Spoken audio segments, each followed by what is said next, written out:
एक गांव में चंचल नाम की लालची महिला अपने पति रंगीला के साथ रहती थी। एक दिन चंचल अपने पति रंगीला से बोली, अजी सुनते हो, बहुत दिन हो गए, कोई तगड़ा मुर्गा हमारे जाल में अभी तक नहीं फंसा। तुम बिल्कुल सही कह रही हो। पहले तो रोज एक नया मुर्गा फंस जाता था, अब पता नहीं क्यों जाल में नहीं फंसता कोई। चंचल, सारे गांव के लोग हमारे बारे में जान गए हैं, इसीलिए वो हमसे जो है होशियार हो गए। लेकिन शायद वो नहीं जानते कि मुझे भी चंचल कहते हैं।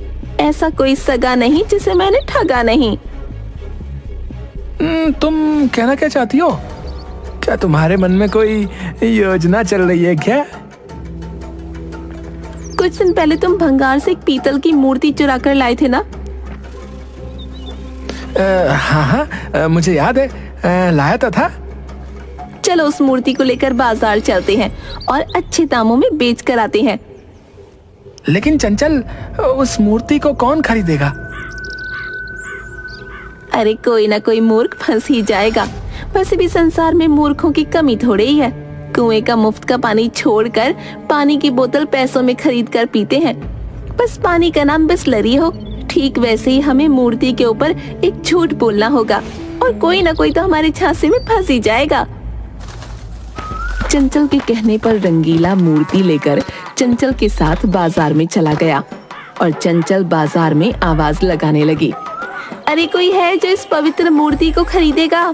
जो भी इसे खरीदेगा उसके दिन बदल जाएंगे, उसके भाग्य खुल जाएंगे, धन की वर्षा होगी, उसका जीवन खुशियों से भर जाएगा। चंचल की आवाज सुनकर एक व्यक्ति चंचल के पास आकर बोला,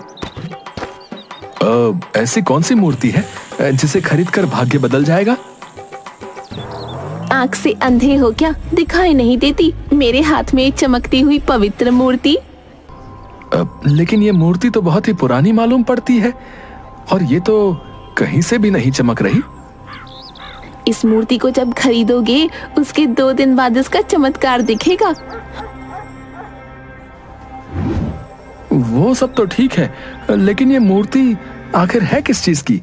ये तो बच्चों का खिलौना मालूम पड़ता है। ये बच्चों का खिलौना नहीं है मूर्ख, है? जल्दी से इस मूर्ति से क्षमा मांग ले, नहीं तो यहाँ से जाने के बाद ही तुम्हारे बुरे दिन शुरू हो जाएंगे, बता रहा हूँ। और अगर तुम इस मूर्ति को खरीद लोगे तो तुम्हारे दिन सुधर जाएंगे। अगर ऐसी बात है तो तुम इस मूर्ति को बेच क्यों रही हो?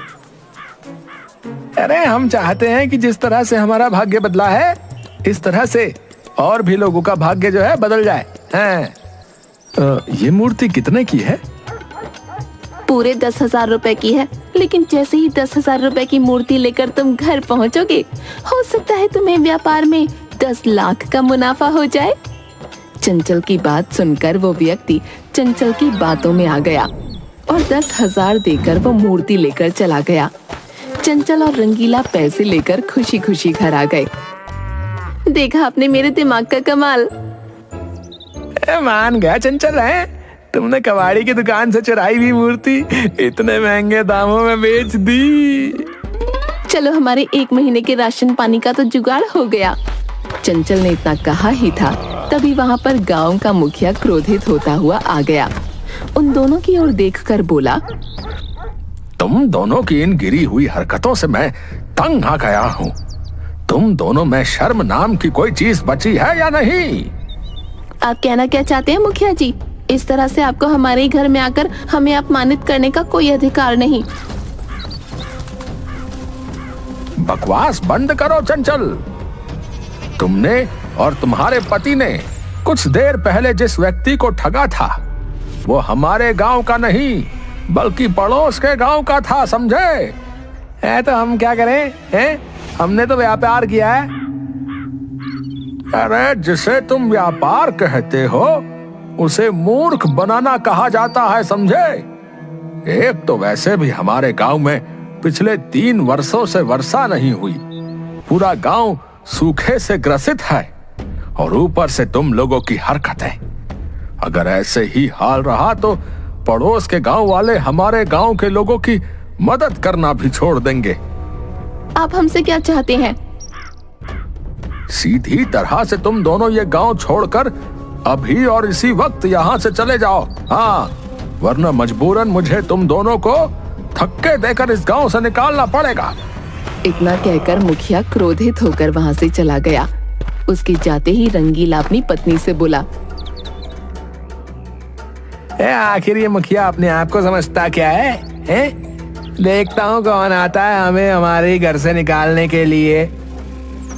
ऐसा मत कहिए, अभी यहाँ से जाने में ही भलाई है। कुछ दिनों बाद जब गांव वालों का गुस्सा ठंडा हो जाएगा तब यहाँ आ जाएंगे। शायद तुम सही कहती हो। वैसे भी हम दोनों को जंगल की सैर किए हुए काफी समय हो चुका है। चलो जंगल में जाकर थोड़ी सी हरियाली का आनंद भी उठाते हैं। रंगीला और चंचल अपने घर से निकलकर जंगल की ओर चले गए। चलते चलते मेरे तो पैर जवाब दे गए हैं। चलो उस पेड़ के नीचे थोड़ा आराम कर लेते हैं। चंचल और रंगीला उस पेड़ के नीचे बैठकर आराम करने लगे। तभी चंचल की नजर सामने वाले पेड़ के नीचे लेटे हुए एक साधु पर पड़ी। चंचल अपने पति की ओर देखकर बोली, देखो वो सामने उस पेड़ के नीचे एक साधु सो रहा है। सुना है चंचल कि जंगल के अंदर जो भी साधु रहते हैं वो बहुत तपस्वी होते हैं। रंगीला ने इतना कहा ही था कि तभी उस साधु की आंख खुल गई और वो धीरे धीरे कदमों से उन दोनों के पास आकर गौर से देखने लगा। ऐसे आंखें फाड़ फाड़ कर क्या देख रहे हो? तुम दोनों कौन हो और इस जंगल में क्या कर रहे हो? रंगीला रोता हुआ उस साधु की ओर देखकर बोला, साधु महाराज, पिछले 3 वर्षों से हमारे गांव में वर्षा नहीं हुई। सारी फसलें सूख चुकी है। अब तो गांव में भूखमरी फैलने लगी है। मुझसे क्या चाहते हो? अजी आप हमें कोई ऐसी चमत्कारिक वस्तु दे दीजिए जिससे हम अपने गांव वालों की मदद कर सकें। चंचल की बात सुनकर वो साधु बहुत ही रहस्यमयी अंदाज में चंचल से बोला, तुम दोनों के चेहरों में मुझे सच्चाई नजर आती है। मैं तुम्हें एक ऐसी वस्तु देता हूं जिसे तुम किसी भी चीज में स्पर्श करोगे तो वो चीज सोने की बन जाएगी और उस सोने को बेचकर तुम अपने गांव वालों की मदद कर सकते हो। साधु की बात सुनकर रंगीला और चंचल की आंखों में चमक आ गई। तो फिर देर किस बात की है साधु महाराज, लाइए ना वो वस्तु हमें दीजिए। साधु जमीन पर पड़ी हुई मिट्टी उठाकर उसमें कुछ मंत्र पढ़ने लगा और वो मिट्टी चंचल को पकड़ाते हुए बोला, इसे एक झोली में रख लो। इस मिट्टी के कण को तुम किसी भी वस्तु में स्पर्श करोगी, वो वस्तु सोने की बन जाएगी।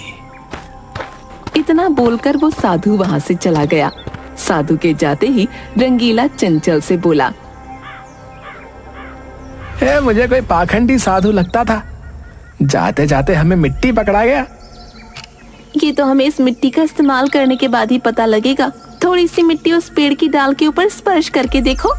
रंगीला ने जैसे ही मिट्टी के कण पेड़ की डाल पर स्पर्श किए तो पेड़ की डाल सोने की बन गई।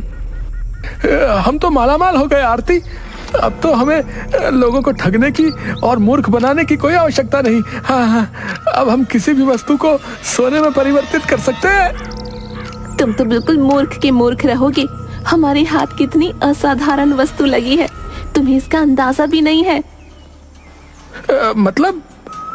मतलब अब वक्त आ गया है गांव वालों से अपने अपमान का बदला लेने का। चलो मेरे साथ अपने गांव चलें। चंचल और रंगीला अपने गांव आ गए। चंचल सारे गांव वालों को एकत्रित करके उनकी ओर देखकर बोली, गांव वालों, पिछले 3 वर्षों से हमारे गांव में भयंकर सूखा पड़ा है। फसलें सूख चुकी हैं। धन की वजह से सभी लोग भूख से बेहाल हैं। मैं तुम सब गांव वालों की मदद कर सकती हूँ। गांव का एक व्यक्ति चंचल की ओर देखकर बोला, अरे तुम हमारी मदद कैसे कर सकती हो? सारा गांव जानता है कि तुम और तुम्हारा पति सिर्फ दूसरों को मूर्ख बनाना जानते हैं। तभी उस भीड़ में से मुखिया भी निकलकर बोला, तुम सही कहते हो। इतना बोलकर मुखिया चंचल से बोला, चंचल, हम सब वैसे भी परेशान हैं। अब तुम लोगों को ठगने का कौन सा नया तरीका लेकर आई हो भाई? मैं कोई ठगने का तरीका लेकर नहीं आई मुखिया जी। मेरे पास एक ऐसी वस्तु है जिससे मैं किसी भी वस्तु को स्पर्श कर दूं ना तो वो सोने की बन जाए। अगर आपको विश्वास नहीं होता तो ये चमत्कार मैं आपकी आंखों के सामने करके दिखा दूंगी। इतना बोलकर चंचल ने एक लकड़ी पर मिट्टी के कण फेंक दिए। लकड़ी सोने की बन गई। ये चमत्कार देखकर मुखिया आश्चर्यचकित होकर बोला, तुम्हारे पास ये चमत्कारी वस्तु कहाँ से आई? वो सब छोड़ो मुखिया जी, मैं सब गांव वालों की मदद कर सकती हूँ, लेकिन एक शर्त पर। कैसी शर्त? तुम सब गांव वालों को मेरी गुलामी स्वीकार करनी पड़ेगी। मुखिया के बोलने से पहले ही एक व्यक्ति चंचल की ओर देखकर बोला, हमें तुम्हारी शर्त मंजूर है। हमें तो बस अच्छा भोजन, साफ पानी और कपड़े ही चाहिए, जो कि धन से खरीदे ही जा सकते हैं। तो फिर ठीक है, मैं तुम्हारी मदद करने को तैयार हूँ। इतना बोलकर चंचल ने मिट्टी के कण एक दूसरी लकड़ी के ऊपर फेंक दिए, मगर जैसे ही उसने उस लकड़ी के ऊपर मिट्टी के कण फेंके, अचानक एक तेज धमाका हुआ और देखते ही देखते पूरा गांव सोने में परिवर्तित हो गया। यहाँ तक कि गांव की धरती भी सोने में परिवर्तित हो गई। रंगीला घबराते हुए बोला, चंचल, ये कैसे हो गया? पता नहीं ये कैसे हो गया। पूरे गांव को सोने में परिवर्तित होते देखकर सभी गांव वाले खुशी से अपने घर की ओर भागने लगे, जो कि सोने में परिवर्तित हो चुके थे। मगर उन सब ने देखा कि भोजन और पानी भी सोने का बन चुका था। एक गांव वाला खुशी से चीखता हुआ बोला, अरे कोई बात नहीं, मैं अपने गांव का ढेर सारा सोना बाहर ले जाऊंगा और दूसरे गांव में जाकर अपना जीवन काटूंगा। हाँ। इतना बोलकर उस गांव वाले ने ढेर सारा सोना एकत्रित कर लिया, मगर जैसे ही उसने गांव की सीमा के बाहर प्रवेश किया, वो सोना मिट्टी का बन गया। अरे ये कैसे हो गया? ये तो सोने से मिट्टी बन गया। इसका मतलब हम अपने गांव के सोने को गांव की सीमा से बाहर नहीं ले जा सकते। और अब तो मुझे बहुत तेजी से प्यास लग रही है। तभी उसे दूर से एक दूसरा व्यक्ति नजर आया, जिसके हाथ में एक पानी की बोतल थी। गांव वाला दौड़ते हुए उसकी ओर पहुंचा और बोला, मुझे पानी पिला दो, मुझे बहुत तेजी से प्यास लगी है। उसने व्यक्ति से जैसे ही पानी उस गांव वाले को पिलाया, वो पानी सोने का बन गया। ये क्या? ये तो पानी भी सोने का बन गया। अरे वाह, तुम तो कोई चमत्कारी मनुष्य लगते हो भैया। है, बोतल के अंदर सारा पानी सोने का बन गया। अरे अब मैं इसे बाजार में बेचकर बहुत सारा धन एकत्रित कर लूंगा। मगर अचानक वो सोना मिट्टी बन गया। लगता है तुम शापित हो। इतना बोलकर वो वहां से चला गया। इस घटना के बाद गांव में भूखमरी फैल गई। कोई भी व्यक्ति अगर सोना बाहर ले जाता तो वो मिट्टी का बन जाता, और अगर बाहर का कोई व्यक्ति भोजन उस गांव में लेकर आता तो वो सोने का बन जाता। अपने गांव की दुर्दशा देखकर मुखिया रोते हुए चंचल से बोला, ये सब तुम लोगों के लालच का फल है। तुम्हारे लालच के कर्मों की सजा मेरा पूरा गांव भुगत रहा है। तुम्हें सोने का बहुत लालच था ना? अब देखते रहो सोना, और अपनी आंखों से अपने ही गांव वासियों को मरते हुए भी देखना। इतना बोलकर मुखिया वहां से चला गया। चंचल और रंगीला का दिल गांव वालों की दुर्दशा देखकर पिघल गया। चंचल, सच में हमने बहुत बुरा किया। तुम सही कह रहे हो। मुझे बिल्कुल भी अंदाजा नहीं था कि हमें इसके इतने बुरे परिणाम भुगतने पड़ेंगे। साधु ने हमारे साथ धोखा किया है। हमें उस साधु को तलाशना चाहिए। रंगीला और चंचल उस साधु को ढूंढते हुए जंगल की ओर निकल गए, और आखिरकार उन्हें वो साधु दिख गया। साधु मुस्कुराता हुआ बोला, क्या हुआ? तुम दोनों के चेहरे क्यों लटके हुए हैं? तुम्हें तो खुश होना चाहिए कि तुम्हारा पूरा गांव सोने का बन गया, सिवाय वहां के इंसानों को छोड़कर। ये गलत बात है। हमने ऐसा बिल्कुल नहीं कहा था। तुमने हमारे साथ धोखा किया है। मैंने कोई धोखा नहीं किया, बल्कि तुमने स्वयं अपने साथ धोखा किया है। लालच इंसान को अंधा कर देता है, और मैंने तुम दोनों के चेहरे पर लालच की चमक देख ली थी। तुम्हारे लालच ने ही तुम्हारे गांव की ऐसी दुर्दशा की है। हमारे गांव को पहले जैसा ही कर दो साधु महाराज। नामुमकिन। बड़ी मुश्किल से मुझे अपने अपमान का बदला लेने का मौका मिला है। बदला? कैसा बदला? वर्षों पहले तुम्हारे गांव वालों ने मुझे अपमानित करके गांव से बाहर निकाल दिया था। आखिर मेरी गलती क्या थी? मैं सिर्फ जादू टूना करता था। जादू टूने में कभी कभी इंसानों की बलि भी ले लिया करता था। तब से ही मैं इस जंगल में भटक रहा हूं। जब मैंने तुम दोनों को देखा तो मैं समझ गया कि मेरे पास एक मौका है बदला लेने का, क्योंकि मैं उस गांव की सीमा में प्रवेश नहीं कर सकता था। एक बहुत पहुंचे हुए साधु ने अपने मंत्रों की शक्ति से वहां पर एक रोक लगा रखी थी। मैं तुम्हें छोड़ूंगा नहीं कपटी साधु।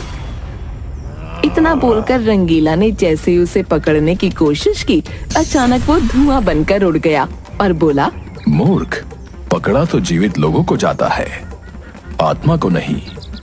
मेरी आत्मा बदला लेने के लिए वर्षों से भटक रही थी, मगर जैसे ही तुम्हारी नजर मुझ पर पड़ी, मैं समझ गया कि तुम उसी गांव के वासी हो, मगर बहुत कठोर और लालची किस्म के।